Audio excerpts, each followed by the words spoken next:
पंढरपूरमध्ये अवघ्या 4 दिवसांपूर्वी नवीन केलेल्या ड्रेनेज चेंबर ठेकेदाराच्या निकृष्ट कामामुळे फुटले.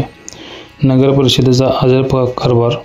नेहमीप्रमाणे अधिकारी ठेकेदाराची चूक सांगतात आणि ठेकेदार म्हणतो अवजड वाहने जाऊन न देणे ही पोलिसांची जबाबदारी आहे. ठेका नेत्याचं नाव दुसऱ्याचं.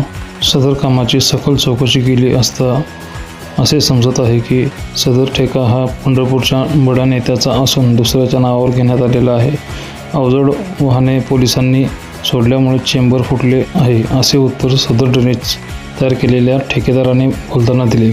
तसेच ठेकेदाराने दिली उडवाउडवीची उत्तरे. सदर कामाबाबत संबंधित अधिकाऱ्याला जाब विचारला असता अधिकाऱ्यांनी पण केले हात झटकण्याचे काम. उद्या संध्याकाळपर्यंत ठेकेदाराकडून सदर काम पुन्हा एकदा करून घेतो. म्हणजे याचा सरळ अर्थ असाच की नगर परिषदेचे पैसे 4 दिवसात अजून एकदा खड्ड्यात. सदर काम पंढरपुरातील चाहुनाका चौक पासून मंगळवेढ्याकडे जाणाऱ्या रस्त्याला केले असून या कामात निकृष्ट दर्जाचे सिमेंट, विटा आणि इतर सामान वापरले गेले असल्याचे स्पष्ट दिसून येत आहे.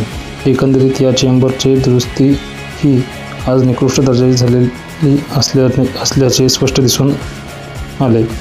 एकंदरीत नगर परिषदेला लुटून राजकीय नेत्यांच्या तिजोरी भरण्याचे काम होत असल्याचे स्पष्ट दिसून येत आहे. तसेच येणाऱ्या नगर परिषद निवडणुकींचा फंड जमा करून देण्याचे काम नगर परिषद तर करत नाही ना, असे प्रश्नचिन्ह पंढरपुरातील तमाम जनतेसमोर उभं राहत आहे. तरी जनतेतून होणाऱ्या मागणीनुसार सदर ठेकेदारावर तातडीने कायदेशीर कारवाई करून नगर परिषदेने आपली कार्यक्षमता आणि कार्यतत्परता दाखवून